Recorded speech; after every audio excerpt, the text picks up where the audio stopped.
quand vous achetez un téléphone neuf, vous avez déjà gaspillé 80% de son empreinte environnementale. Donc dès lors qu'on a un téléphone entre les mains ou n'importe quel produit, l'enjeu ça va être de le garder le plus longtemps possible.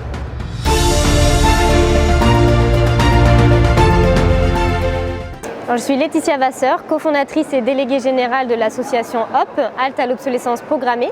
Et le projet, c'est de faire en sorte que tous nos produits du quotidien durent plus longtemps, soient plus réparables. Il faut savoir que 80% de l'empreinte environnementale, par exemple des objets numériques, se fait au moment de la fabrication. D'aller chercher les ressources, exploiter les sols, etc. Fabriquer, distribuer. Et donc quand vous achetez un téléphone neuf, vous avez déjà gaspillé 80% de son empreinte environnementale. Donc dès lors qu'on a un téléphone entre les mains ou n'importe quel produit, l'enjeu ça va être de le garder le plus longtemps possible. De manière plus générale, on peut parler aussi d'obsolescence prématurée, dans le sens où les produits ne sont pas conçus dès le départ pour être vraiment durables, réparables, que ce soit délibéré ou non.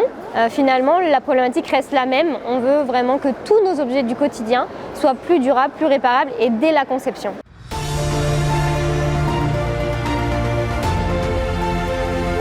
Alors, Halte à l'obsolescence programmée, c'est une association que j'ai créée en 2015 et l'idée c'est vraiment d'allonger la durée de vie des produits par tous les moyens et surtout que ça soit de manière systémique et que ce soit obligé pour tous les fabricants. Donc ce qu'on cherche c'est à influencer notamment les décideurs publics et privés par des lois qui soient contraignantes et aussi démontrer que c'est possible, qu'un autre modèle économique avec des produits vraiment durables et réparables, c'est tout à fait possible et souhaitable dans une société pour les consommateurs, pour leur pouvoir d'achat, mais aussi pour l'environnement dans un monde plus soutenable. Un objet peut avoir plusieurs vies, en tout cas plusieurs utilisateurs.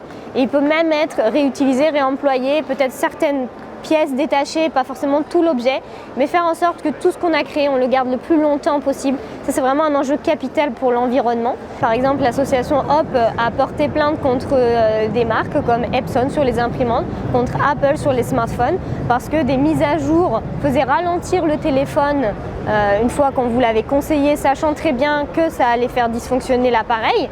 Donc ça, c'est des techniques qui aujourd'hui ne sont plus possibles. Et nous, on défend le droit à la réparation, le fait que les produits soient réparables par tous les réparateurs et éventuellement par tous les consommateurs, qu'on ait les pièces détachées, qui soient démontables, qui soient remontables, qu'on ait des pièces à des prix corrects. Et donc tout ça, c'est vraiment un combat de tous les jours et qu'on est en train de gagner petit à petit. Et j'ai envie qu'on ait le pouvoir, le choix de garder nos produits le plus longtemps possible dès lors qu'on a envie de le faire. Et je pense que c'est important qu'on en ait tous conscience, mais la plupart des gens ont envie quand même de garder les produits, de les réparer. Mais quand ils ne peuvent pas à cause des fabricants, je pense qu'il y a un vrai problème.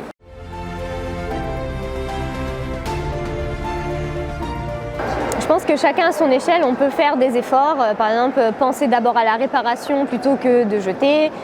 Il y a plein de choses maintenant qui existent, plein de solutions, des acteurs locaux. Donc ça, c'est vraiment important. Et voilà, chacun peut y contribuer, garder le plus longtemps ses objets ou bien les mettre sur des plateformes de réemploi, de dons, de revente. Il y a plein de choses qu'on peut faire pour vraiment donner plusieurs vies à nos objets et nous, bien les entretenir, les garder longtemps. Après, je pense que malgré tous nos efforts, parfois on est freiné par des choses qui s'imposent à nous. Si on n'a pas de pièces détachées, si elles sont trop chères, à un moment on ne peut rien y faire. Et donc là, c'est vraiment important qu'au-delà de l'action individuelle, on soit un collectif, on fasse entendre notre voix de consommateur. Donc moi, j'invite toutes les personnes à rejoindre l'association HOP.